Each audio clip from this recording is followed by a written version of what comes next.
How's it going, everyone? How are you doing? Welcome back to the channel.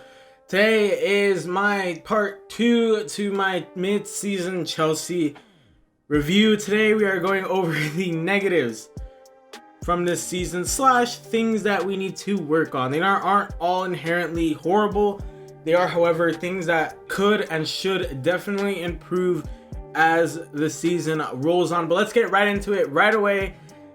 I'm also counting this as a negative. I count it as a positive. I'm also counting as a negative our 17 game unbeaten run. For me, the biggest thing that came out of that run was complacency, where it became a mentality of we're not losing, so let's not fix our issues. You know, a lot of our issues were still present. A lot of the ones that are biting us now in the butt now were present during that run. You know, not keeping our shape when we press, having a poor counterattack defense. All those sorts of things were present during that 17 game run. However, we weren't losing, so we weren't really addressing those issues. And that's a horrible mentality to have. We need to just handle these issues. It doesn't matter if we're winning, losing. It doesn't matter. We have issues. We need to solve them. We need to work on them. It doesn't matter if we're not losing. We need to work on those issues. So the 17 game unbeaten run, as great as it was, unfortunately, like I said, brought a ton of complacency. Now, moving on to the next one, no signs of real improvement from the team. No signs that we are learning from our lessons. That's a big thing for me, and that kind of ties into the other one. The unbeaten run is the complacency.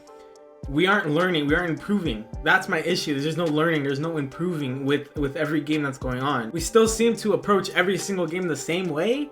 And that's really frustrating to watch as a fan. It's frustrating to watch us keep going with the same game plan over and over and over and over and over and just hoping that it works again, that we go on another run, and it's just not working right now.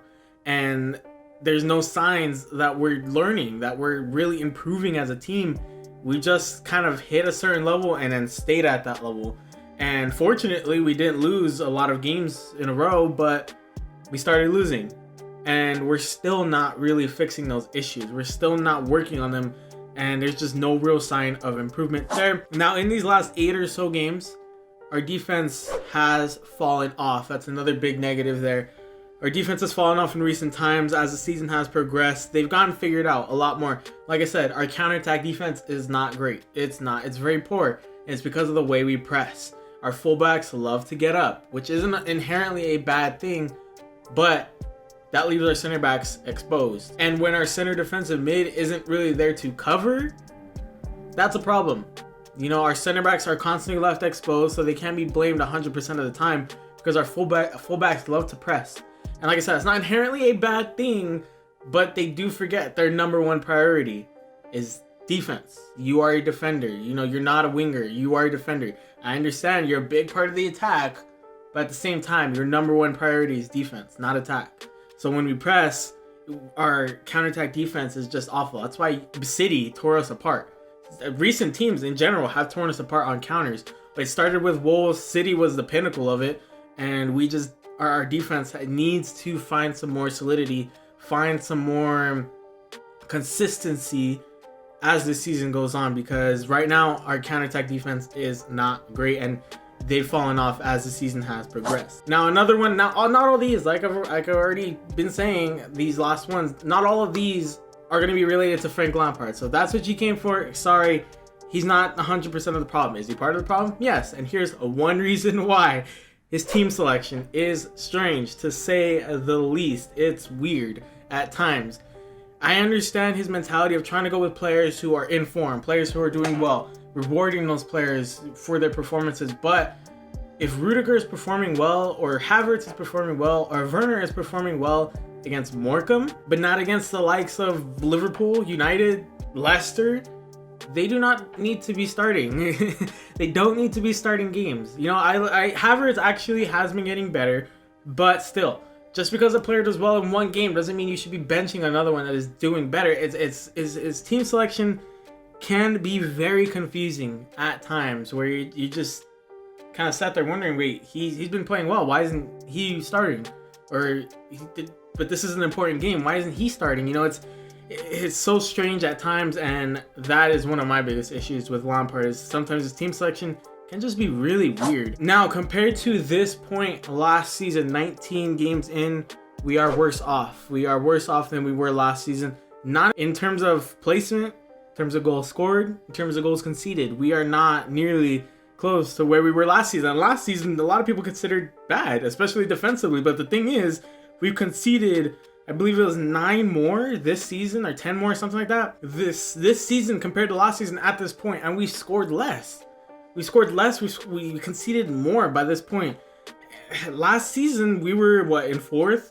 Still, even though people were considering Chelsea like not even close to a title contender, which we weren't, but we still we're doing better statistically compared to this season, and that's a big problem there. You know, that also harkens back to the point of no real improvement. We're lacking improvement. We're not learning from our lessons, and it might be Lampard. He might be, you know, I don't think he's 100% of the issue.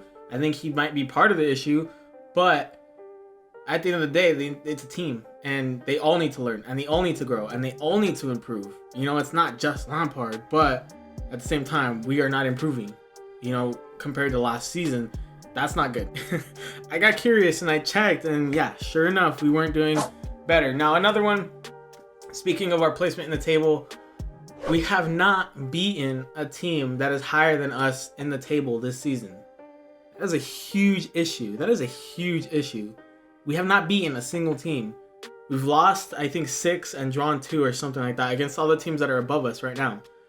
That is awful. That is not good. That's really, really poor. If we want to ever be title contenders again, no, we cannot be not beating these bigger teams. You know, yes, I mentioned this in the positives. We are more consistent against the smaller sides. We're winning more games against these smaller sides, the sides that are below us in the table, sure. But if we can't beat the sides that are bigger, that are higher in the table, then we're never going to be close to the title, let alone a Champions League spot, let alone a Europa League spot. Like, we need to figure out what's going on there. Why can't we beat these sides that are above us? Like, what is going on there? What's up? And I think that also goes into something that has been more apparent recently, is our lack of confidence. We've lost a lot of confidence recently, and it's not good that we're taking these losses so hard. We're taking these losses really hard, and that's not good. That's showing our players are fragile mentally, and they just can't maintain confidence. And I have confidence that we can improve. It's just really up to the team. But in general, I feel like that the team, the players, just look like they're lacking confidence right now. And that also brings up the point that Chelsea have no real fight when the going gets tough, especially in games. We go down, and that's just kind of it. We really only had like one game where we really fought. We really fought when we went down. That was West Brom. When we went down 3-0, came back and drew the game 3-3. But other than that, I mean, when we go down, it's like, that's it. That's it. I mean, City, Leicester, these last couple of losses, I get that the scoreline is huge, and it's a frustrating games. Those were frustrating games. But we just put up no fight. And that's not good. That does not bode well for the rest of the season, for the Champions League, for the FA Cup, for the Premier League itself. That does not bode well to the fact that we're just incapable of fighting when we go down, and that's really frustrating to watch. It's at a point where if we go down, it's kind of like, okay, that's it. There's no fight. There's no fight left in Chelsea. Once they go down, it's frustrating to watch because they just show no heart. There's no that they don't. You know, you go down, you put in that extra oomph, right? You put in that extra work to try and bring it back, and you just don't see that with them. You know, that does go back to the confidence, but that's a frustrating thing to watch as a fan, is when your team goes down and they really don't put up a fight. It's really frustrating. Now, I did mention this earlier. I'm going to make it its own point. Singular style of play with no real backup plan. That is my other big issue with Lampard, is we have one style of play, and that's get out wide, cross it in by any means necessary, and hope it hits someone.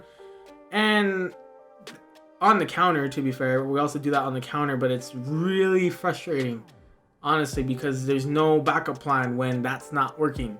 We've gone against a lot of physical teams who are tall, who are capable of defending those set pieces, those crosses, all those things. They're more than capable of defending that. We have no backup plan. We can't. Our open field play is just not there right now, and that's incredibly frustrating. And it's been a recurring theme throughout the entire season. We've shown flashes of what we're capable of in open field play, but it's obvious that they're trying to stick to the same game plan that is just not working. It's just not working. And that also brings up my next point. The signings. I feel like that's the big one. It's a bit of a difficult one because really it's only been half a season. So to say certain players are a flop or whatever, it's too early. In my opinion, it's way too early. But I feel like the style of play that we have just does not fit the players that we bought. Or at least like the attacking players that we bought. I don't know. I just don't think the style of play really fits them. It doesn't. I feel like our players are more suited towards open field play where they're able to be creative. You know, Havertz is a creative player. Ziyech is a creative player. It's the reason he's nicknamed the Magician. You know, Werner is constantly trying to make himself available on the run. Always. And yes, he hasn't had great form recently, but he's always trying to get that open field chance. And that's the problem, is our style of play is not suited towards an open field style of play.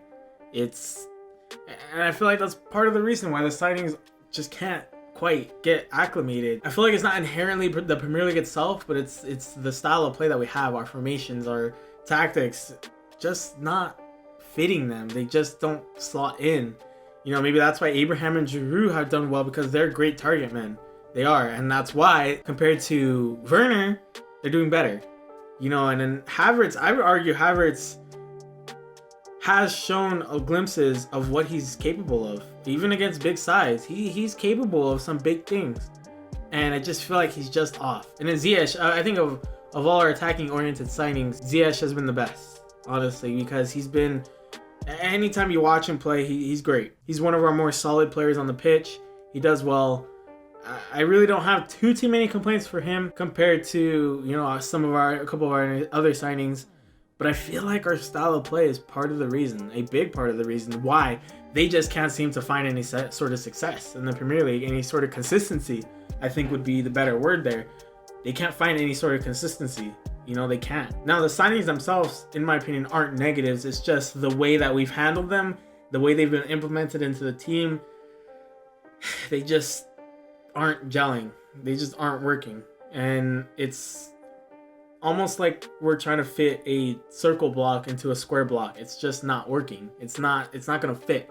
And Lampard hasn't recognized that, which is weird, because as a manager, you have to see those sort of things. You have to be able to recognize what's not working for your players. Timo Werner is not a winger. He might have played winger before, but for us, he's not going to work outside. I'm sorry. Timo's not a great winger. He's not. He's a striker. Put him up top.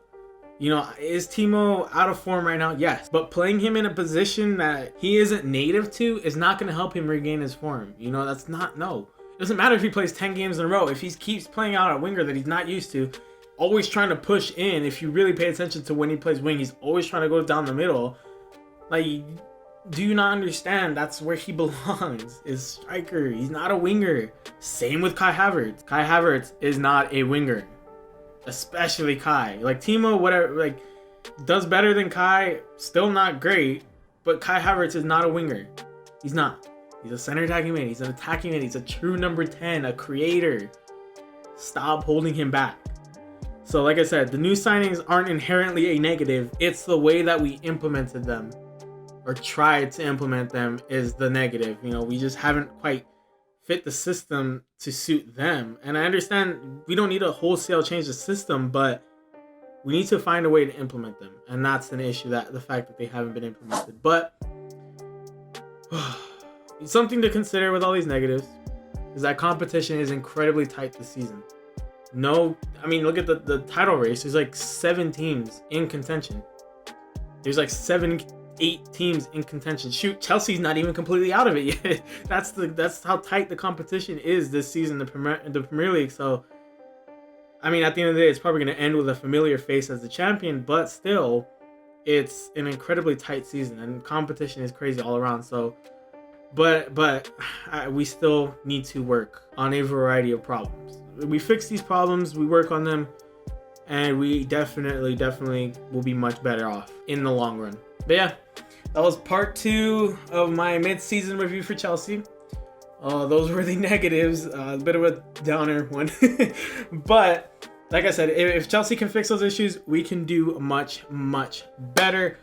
But if you guys enjoyed the video, please leave a like and subscribe. Go check out the socials in the description. My Twitter and Instagram are both down there. Please share the socials with your friends, family, everybody know. Let the people know Blue Hermit's right side, and I'll see you guys later. Bye.